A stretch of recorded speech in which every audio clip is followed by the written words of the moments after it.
You've seen it before, right? A piece of metal, glowing cherry red, gets plunged into a tank of liquid and boom, the whole thing just erupts in a violent hiss of steam and fire. It is so dramatic, so intense, it feels like it's straight out of a movie. But what is actually happening in that crazy moment? Well, that is exactly what we're about to dive into. You know, this quote from Houghton International just hits the nail on the head. For centuries, quenching was seen as this mysterious black art, a secret passed down from one master to the next. But today, we're going to pull back that curtain and demystify the whole thing. Because while it might look like total magic, this process is pure metallurgy. It's the hidden science that gives us the incredible strength in countless things we use every single day. I'm talking about everything from the gears in your car to the tools a surgeon uses in an operating room. At its core, the goal here couldn't be any simpler. You're just trying to make metal incredibly hard. But the science behind it, oh, it is so precise. We're talking about a process where every single fraction of a second, every single degree of temperature matters immensely. Okay, so let's get right into the science of that plunge. We're moving from the what to the how, and you're about to see that this art is really all about some very strict and honestly fascinating scientific rules. So here's the official definition. But I want you to focus on one word there, controlled. This isn't just about cooling something down. No.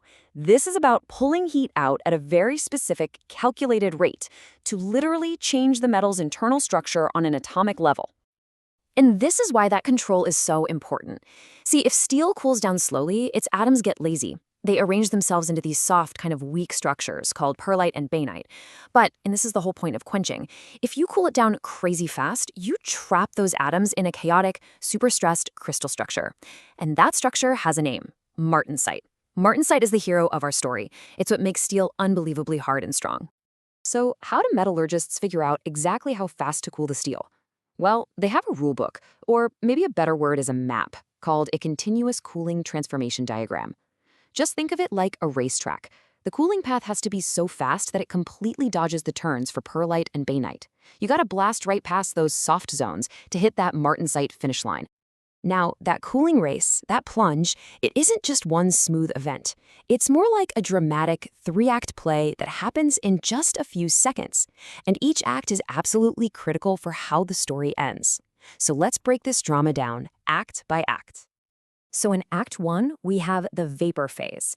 The second that hot metal hits the liquid, it creates this insulating blanket of steam all around it. And believe it or not, cooling is actually pretty slow right here. Then, suddenly Act 2, the boiling phase. That vapor blanket collapses, the liquid rushes in, and you get that violent, intense boil.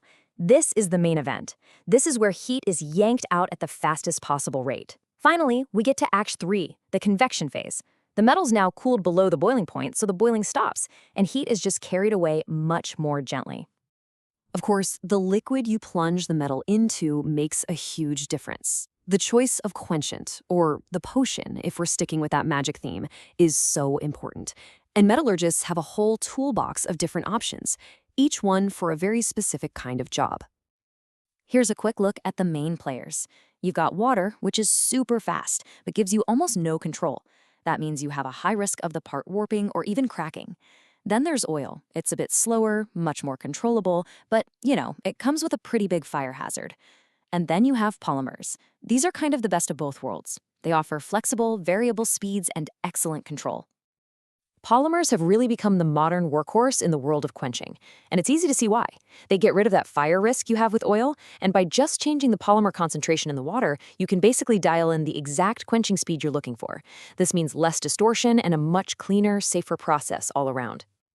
And why is dialing in that speed so important? Well, just take a look at this. On the left, if you use a normal speed oil, you might only harden the very outer surface of the part. But if you switch to a high-speed quenchant, like you see on the right, you can drive that hardness way deeper into the core of the part, and that makes the whole thing a lot stronger. But with all this power comes a whole lot of risk. This is a science that demands incredible precision. And when things go wrong, the consequences can be big. We're talking costly, dramatic, and sometimes even really dangerous. Yeah, these are pretty much the nightmares for anyone in heat treating. Fires and explosions are a huge concern, especially with oil. You can get distortion and cracking if you cool things too fast or unevenly. Cool too slowly? Well, you miss your chance to make martensite, and your part ends up too soft. And remember those pesky soft spots?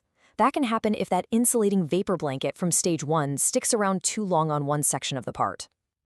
To give you a real sense of the stakes here, check out this number. It takes as little as 0.05% of water contamination in your quenching oil to completely mess up the entire process. Just that tiny amount can cause soft spots, lead to cracking, or worst case, create a steam pocket that erupts and starts a fire. The takeaway here is that precision is absolutely everything. So there you have it. We've journeyed from a blacksmith's closely guarded secret to a material scientist's precise formula. It's this incredible hidden process that takes fire and fluid and, through science, forges the high-strength backbone of our entire modern world. And that really brings us to the future. I mean, think about it. From aerospace to electric cars, our technology is constantly demanding materials that are lighter, stronger, and tougher than ever before. Which raises a really fascinating question. What's the next great innovation in this ancient yet totally cutting-edge technology going to be?